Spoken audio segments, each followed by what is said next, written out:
freedom is not free. Discover what it takes. It's time to tap and move forward.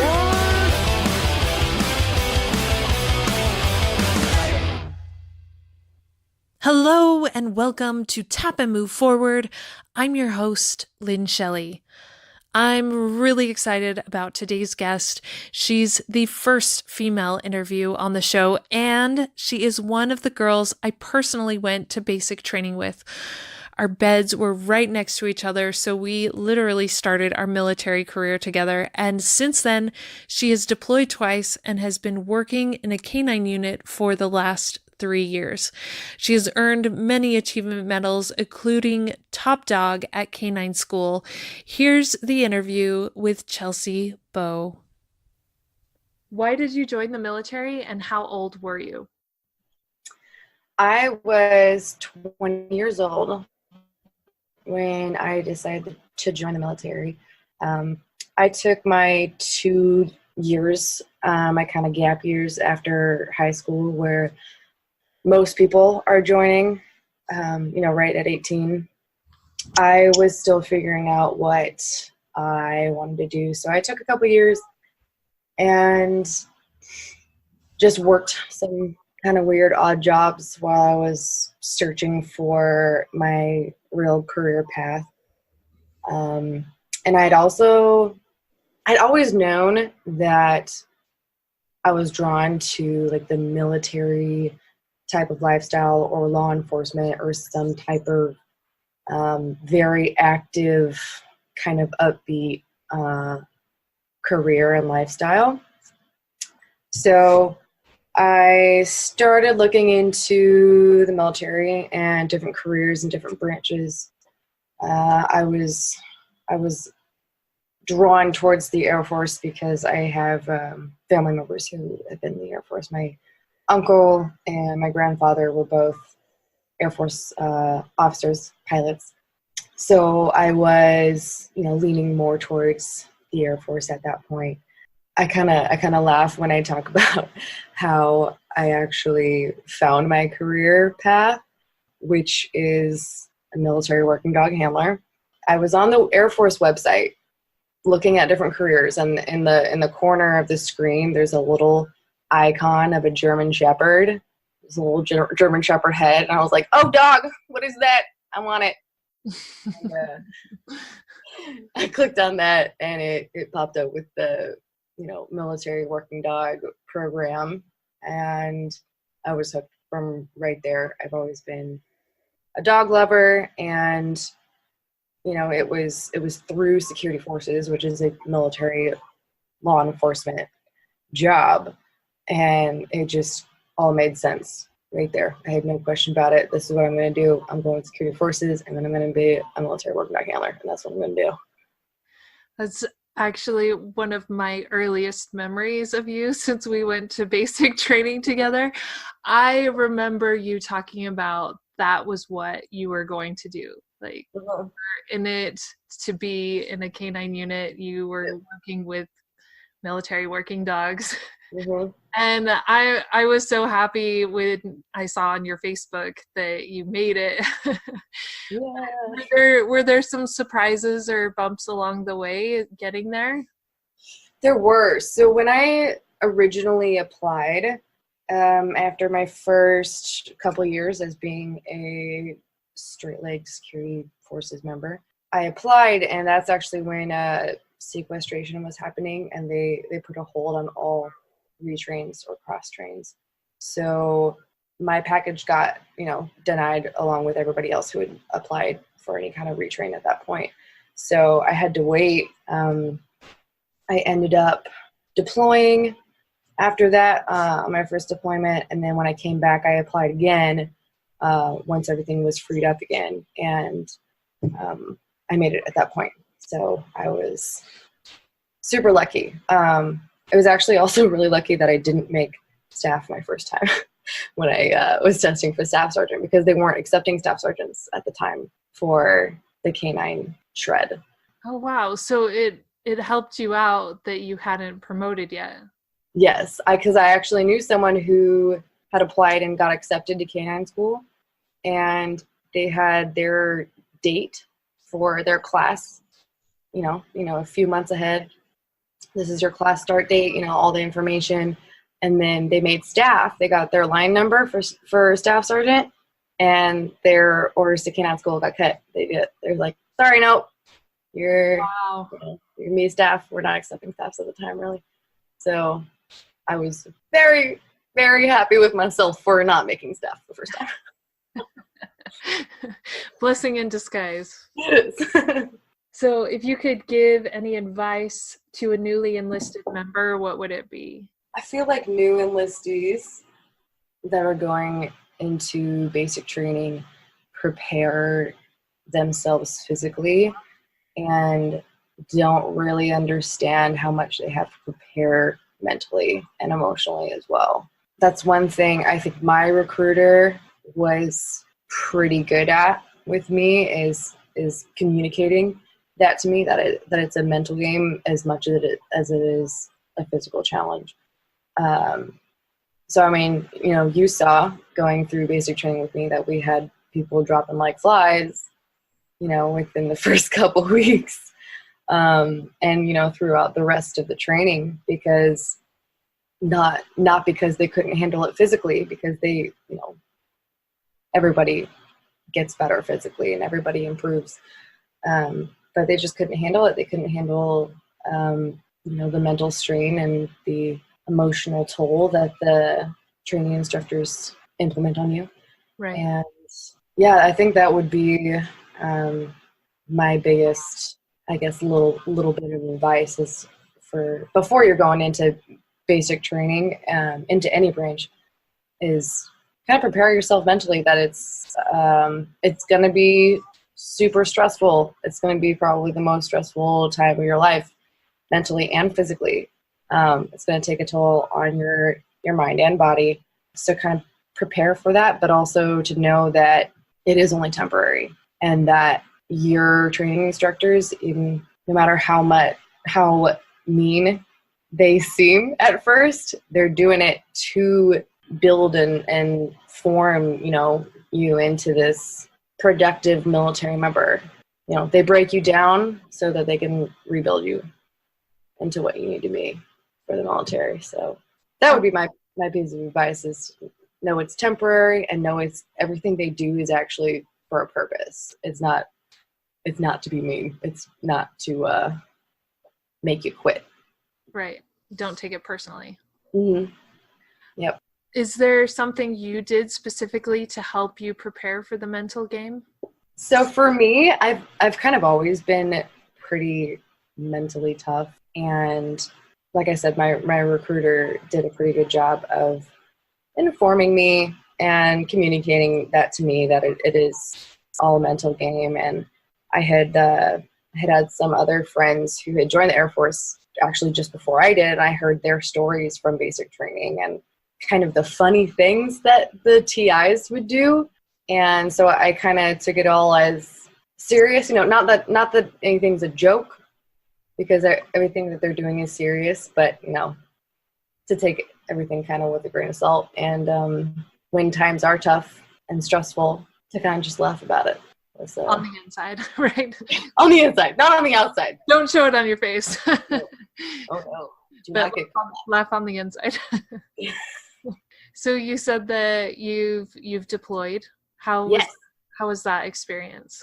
So I've deployed 2 times, and they were very different experiences, even though they were sort of similar style deployments. They were both to Gulf states, so it wasn't an active war zone where we're going outside the wire and getting shot at and crazy stuff like that. They're more hubs, and they're more intel bases, and so they're not quite as dangerous as Afghanistan and places like that, but they were similar in the type of deployment, but very, very different on me personally.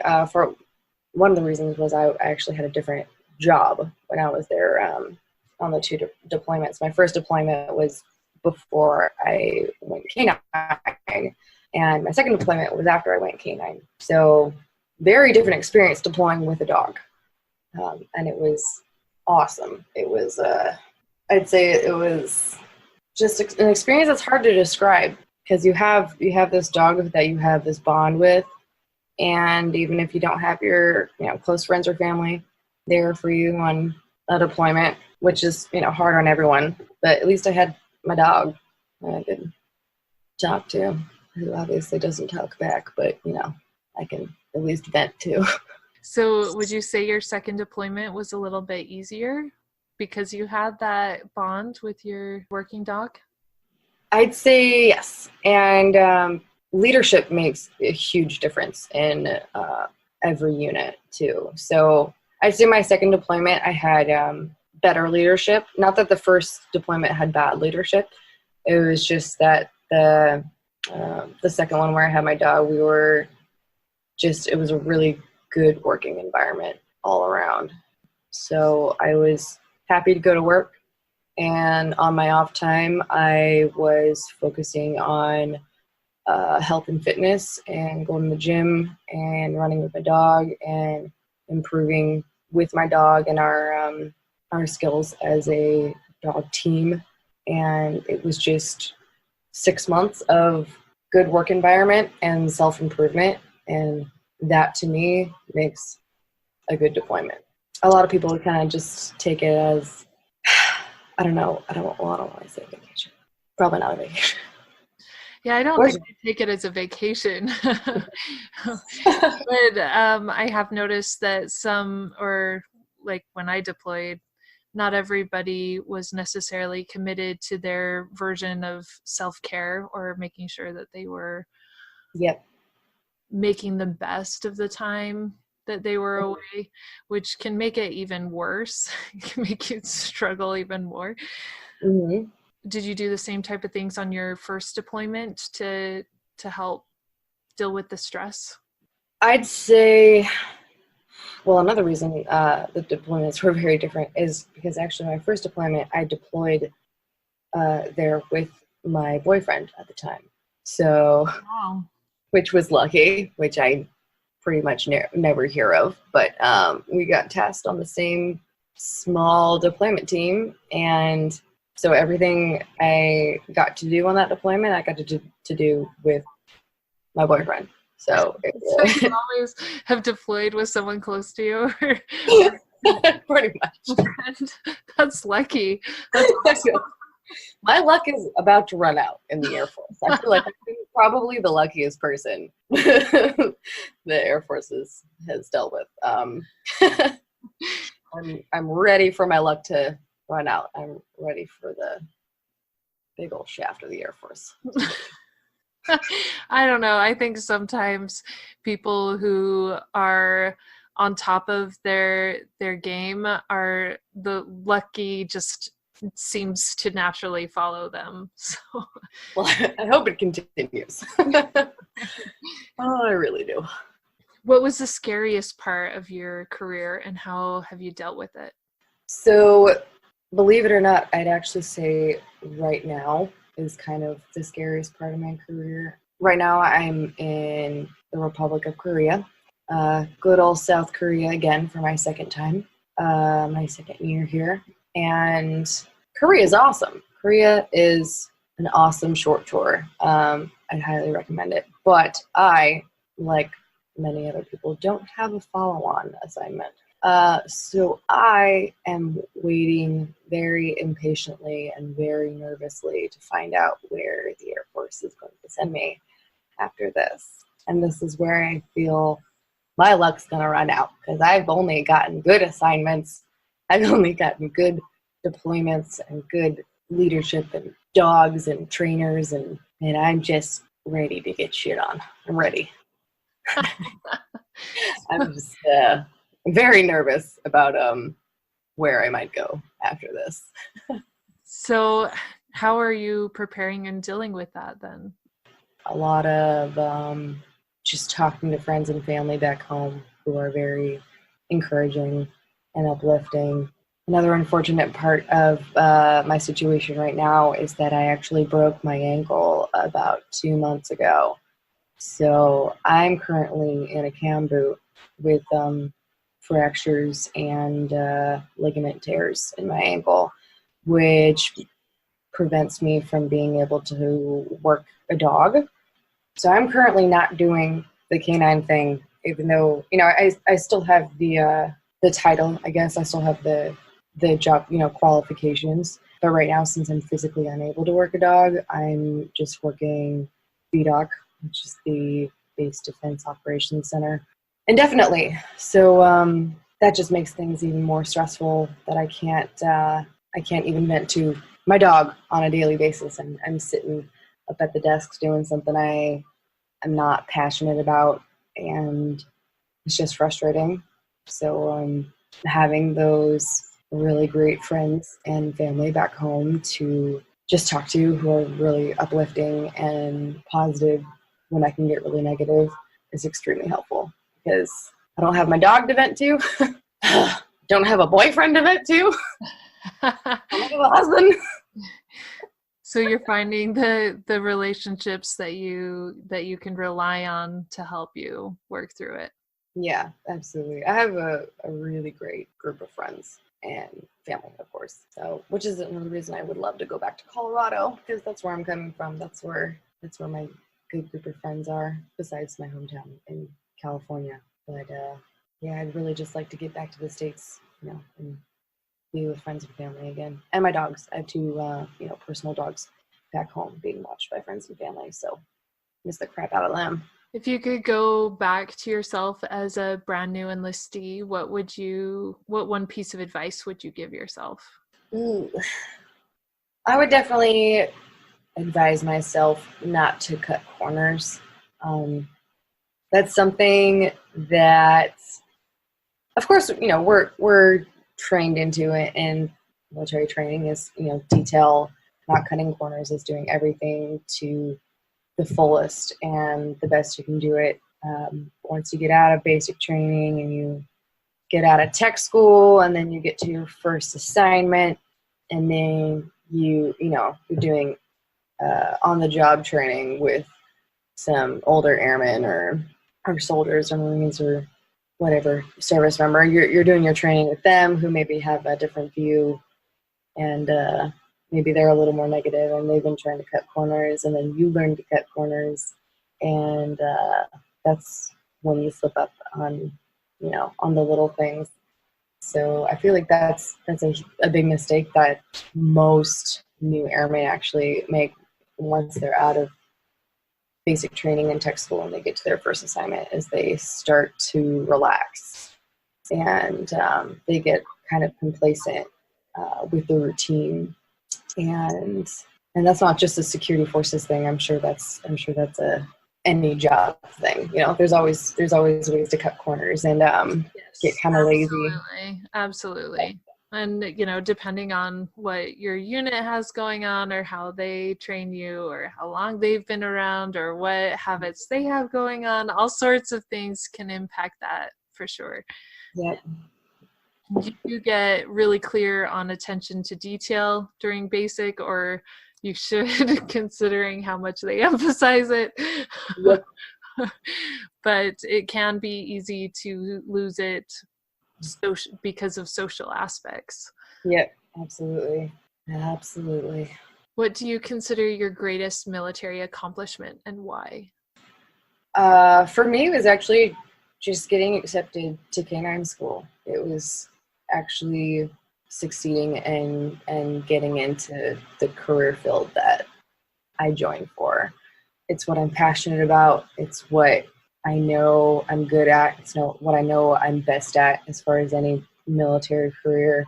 And it's the reason I joined. It's my passion, and I'm doing it. And I mean, not at the moment with my broken ankle, but I'll heal up and I'll get back to it, and I'll be back to working dogs and training. Besides any, schooling and little certificates or awards I've gotten, those are nice. It's nice to be appreciated for your work, your hard work and dedication to what you do. But for me, it's just working dogs. It's just taking a dog and looking for bombs or drugs or finding bad guys. Yeah. And though I haven't got a real world bite yet, which is, when you send the dog on bad guy, he's running away, trying to escape, and you get him. Haven't got that yet, but You're we're hoping. all hopeful. I'm hopeful. You'd That like sounds to bad. be part of that. Were there any people that have been influential to you in your time in the military? Yes, absolutely. I've had very influential leadership that I've been under. Both actually really, really good flight chiefs and leadership, and also really bad flight chiefs and leadership. But I learned something from everybody. If I have a negative flight chief or person in my leadership, that just kind of motivates me more to want to stay in and be that change and be a better flight chief at some point and be a better leader for my airmen, because it's a bummer to see someone with such a negative mindset in a position of leadership, because you're so influential to younger airmen. So that definitely makes me want to stay in and kind of be the change and just be better for the future generations. But I've also had really amazing flight chiefs too, really influential, just powerful, positive, just like really motivating flight chiefs. And I've had one flight chief or a couple flight chiefs that were prior canine themselves, and so they kind of knew where to direct me on the way to canine when I was volunteering in the kennels before I went canine, and while I was applying. They definitely steered me in the right direction and got me the right volunteer hours and training that I needed. So yeah. They mentored you and helped you position yourself to be in a good place for being selected. Yeah, they knew just what I needed to do as far as volunteering and training and getting the right mindset to go canine, because it's not just playing with dogs because you love dogs. It's a lot of extra work to maintain your dog. So I feel like they definitely communicated the amount of work and time and extra time and dedication it takes to do canine, at least if you're wanting to really progress with your dog and be successful. And that's just what I wanted to do. So, I had the right mindset, and they saw that, and they helped me to apply and get my recommendation letters and all that stuff that I needed, and then I got accepted. So they were definitely extremely helpful and influential. So from the time you joined, I mean, obviously we already talked about the fact that you already had your eye on the prize. Mm-hmm. Were you already working at positioning yourself for that? Was everything you did working on positioning yourself for that? Mostly, yes. My first assignment was actually here in Korea, straight out of tech school. So I came here as a one-striper airman, and I did a few volunteer opportunities at the kennels where you go and clean and you catch a dog, which is where you put on, the bite suit or the big old hard sleeve on your arm, and they tell you just go run, and they send a dog after you, and you get taken down, and it's scary, and you fall down, and it kind of hurts, but it's awesome too, and it's you get to kind of see what the canine career field's like, and yeah, so they call it a decoy when you use someone in the bite suit or with the hard sleeve or some type of bite gear. So they call you the decoy, and you're decoying for them. So it's actually helpful for the dog teams when you go and volunteer, just to go take a bite, because they have their training they need to do, and so you're helping dogs and you're learning something yourself. So that's when I started volunteering, was here in Korea the first time. And then after that, I PCSed to Germany, where I really started to put in my hours. I was a patrolman, or a response force leader at the time, which is one step up from the response force member, where you're just working the gate and checking IDs. So patrolman's actually, in your patrol vehicle and doing a little more law enforcement stuff, which is more similar to what you do as a canine handler, because you're still a patrolman, but your partner is a dog.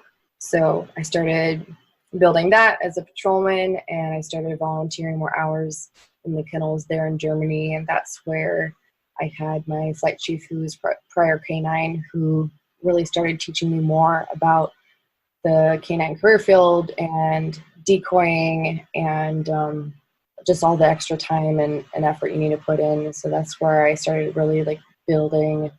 I already had the want for it and the interest in it, but that's where I started really building my passion for it. And so when I finally got accepted to canine school, when I was there in Germany, I was just so thrilled and finally doing what I'm supposed to do. So yeah, it was a really good experience, building up to my start of my canine career. So how long did it take you after enlistment to get to a canine unit? It actually took me about 4 whole years, about my entire first enlistment, because I enlisted as a 4-year. I didn't go the 6 like everyone suggested. But I still, I was a little unsure enlisting. I didn't know if I was going to make canine, and I didn't want to stay in a couple of extra years if it didn't go as planned. But I got accepted to canine school at about, I think, 3.5 years I was in, because I had spent a year in Korea and then almost a couple years about a couple years in Germany. I deployed, I came back, and I had, originally applied right at 2 years time in service. But like I said, sequestration happened and no retrains at the time, so I had to wait. It was about another, year and a half later that I got accepted to canine school. So then I actually went canine school for all the ranches is at Lackland Air Force Base. So I was back where we do basic training. And my first day there back at Lackland was actually the first day of basic training. It was September 27th of 2015, which was the first day that we started basic training back in 2011. So it was super weird and surreal. Exactly 4 years later, I was back there at Lackland, but everything was so different because I wasn't baby trainee with no stripes anymore. I was at a very different status and level. Still in a training status, but It's different. Very, very surreal to be back there for the first time, and exactly 4 years later. So were there times where it was taking a lot longer than you wanted it to, or you were feeling discouraged about making it into a canine unit? It was definitely pretty discouraging and a bit of a bummer when I applied the first time, and then they stopped all retrains. But I knew it was going to open back up, and I knew I wasn't just going to let 4 years of a military career go by and then just get out because I didn't make it the first time. So I just knew I had to try again, and I did, and I had the right people, steering me and helping me. So yeah, I just applied again when it opened up and got the right recommendations and did the right volunteer hours and got in. Have there been any books that have been influential to you for your life or your career? So I'm not a big reader for career advice or career things. I'm more of a read for fun person. I'm more of a Harry Potter person. Harry Potter, and I think one of the other books I read was the Five Love Languages. So my reading is more focused towards relationships and fun and entertainment more than career stuff, I guess. I've never been a huge reader. Well, that's why I added in your life or career. So if Five Love Languages has been very impactful to you in your life, then that still works. Well, it has. I feel like it was very helpful in my relationship when I was reading it. I was in a long-term relationship at the time when I read it, and I feel like it did help a lot. I mean, it didn't end up working out because we're not dating anymore, but sometimes you just can't help that. Sometimes a book is not gonna fix something that just doesn't match up. But I think it was, even if I wasn't in a relationship, I think it's super helpful just for any future relationship, kind of understanding the different types of love and how people communicate it. I feel like that's a subject, when I'm dating, I'll bring up with guys, I have and will continue to in the future. Like, have you read this? And a lot of them have, actually. Yeah, I think it's getting out there a lot more. Yeah, really. Yeah, it's getting really popular. I don't know. Have you read it? Like it to me. I haven't read the book. I think it's on my shelves, but I'm very familiar with all of the five love languages. Right. Yeah. Pretty basic once you kind of describe all of them and explain them out.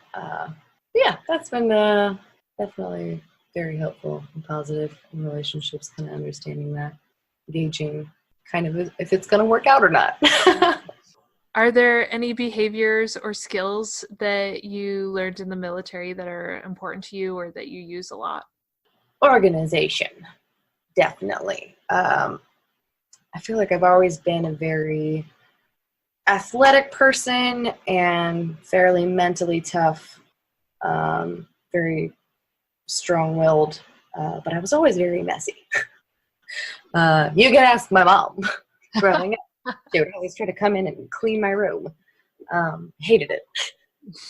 But yeah, military definitely taught me organizational skills and having pride in your workplace and your your living area. So I've definitely cleaned up my life a bit and just got a lot more organized.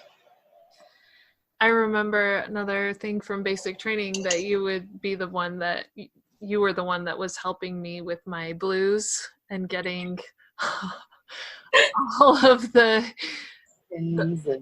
pins and ornaments in the right place and correctly level and measured out by the. I struggled with that. I would try to get it, but and I had the ruler too, I was out there, I wanted it to look right, but I just couldn't get it quite right. Well, I still have a ruler to make sure my blues are right in order. Yeah, well, right here. Gotta make sure everything's level and measured out correctly. Yep, definitely a lot more organized now. How do you respond when people tell you thank you for your service? I always feel so awkward with that question. I think I usually thank them back just for their appreciation. I mean, I'm never going to say you're welcome. You're welcome for my service. That's just cocky. No, I feel awkward because I feel like, yes, I'm serving, but I've gotten so much more out of the military and the Air Force that I'm so grateful, and I don't even feel like I'm really sacrificing a whole lot. I mean, we all are as service members. We do make a lot of sacrifices But at the same time, I've received so much from the Air Force that I'm just very humble and thankful for that experience. So when someone thanks me, I feel like I guess I'm not really so deserving of their thanks. I'm just really appreciative for their support. Because there's a lot of people out there who don't support the military, who don't care so much about our service members. So when someone does thank me for my service, it's just really humbling, and I just get really appreciative, I guess. So I usually thank them back just for their kindness. Are there any skill sets that, if you could, you would bestow upon the new enlistees? Ooh, skill sets. Skill set wise, you're gonna learn what you learn in basic training and in tech school, and you go in having what you already have. Besides preparing, mentally and physically, I wish I could give everybody the superpower of just perfect health, because it's so sad to see people get medically discharged because of health and just their physical body just breaking down, and back problems and knee problems, and it's just a bummer, because a lot of those people are the people who want to stay in and make things better and try their hardest. So, man, I really just wish that I could give everybody super strength and super healing, and everyone could be Wolverine, and just Awesome. and just heal up, because man, we'd have a lot more good-hearted and motivated people if those people weren't getting beat up so much and getting medically discharged. That's what I wish. Too bad it can't be real, because it's life. Super. It's reality.